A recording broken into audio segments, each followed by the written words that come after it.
বিশ্ববন্ধু, ভাবুন, বাংলাদেশটি বোধ করি হাসনাত আবদুল্লাহর একারই,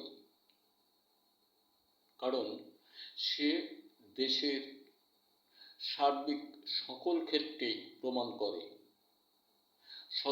সদা জাগ্রত, নিশ্চিত উন্নত শিরে সে এক মহাবীর।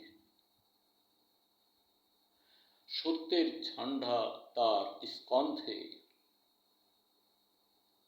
সুনীরে শান্তির প্রয়াসে মিত্র সেজে গরিব দুঃখী তথা সকল মানুষের পাশে দাঁড়ায়।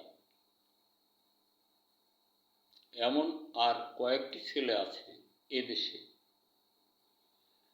যারা এই সকল প্রকার অভিসন্ধিমূলক শব্দগুলিকে উন্মোচন করে মানুষের বা জনতার সম্মুখে উত্তোলন করছে। এটাই হাসনাত আবদুল্লাহর মহত্বতা, এইটাই রাজনীতি সকল মানুষের জন্য। কিন্তু হাসনাত আবদুল্লাহর অপরাধ অনেক।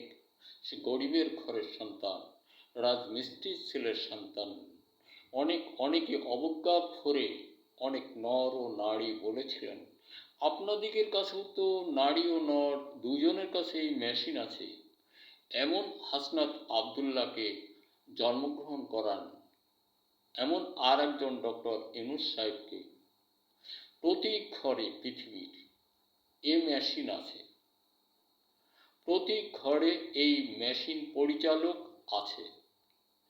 এমন মানুষ জন্মগ্রহণ করান, তাহলে আমি তার কাছে মাথাটা তার সমমানে সমন্বয় করব, তাছাড়া না।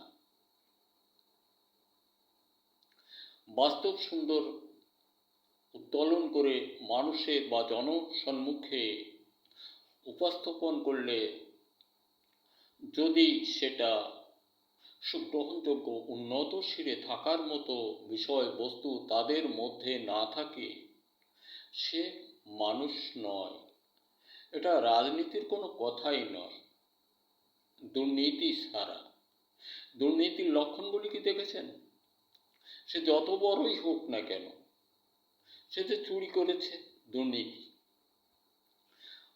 সারা জীবন ভরে সব শেষ যদি তাকে চোর বলা যায়, ও দুর্বল হয়ে পড়ে।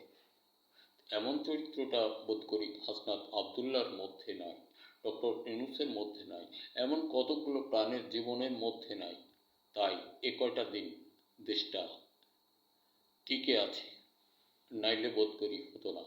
আর একটা কথা আবারও বলতে হয়, পাকিস্তানের যত অস্ত্র তৈরি আছে, এটার অংশীদার এদেশ, এই বাংলাদেশ অর্ধেক অংশীদার, নিশ্চয়তা ভরে বলা যায়। আর যে কারণে আগামী ভবিষ্যৎটা সুন্দরের দিকে যাবে, এনিহাউ এনিওয়ে, এটা যাবেই মাস্ট, ঠেকাতে কেউ পারবে না। এ কেবলই ওদের দুর্লভতা ছাড়া আর কিছু প্রকাশ পাচ্ছে না।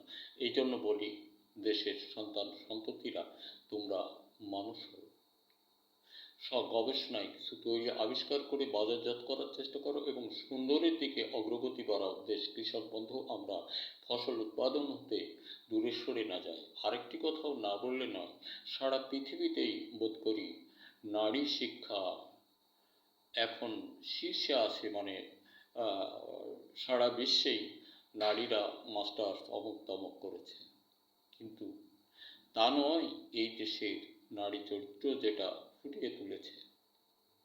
নারীরা, তোমরা গবেষণায় বসো। রাজনীতির অঙ্গনে না আসাই তোমাদের জন্য অত্যন্ত শ্রেয়, বিশেষ করে এদেশের। ধন্যবাদ। দেখা হতে পারে আবারও কোনো ভিডিওতে। আল্লাহ হাফেজ।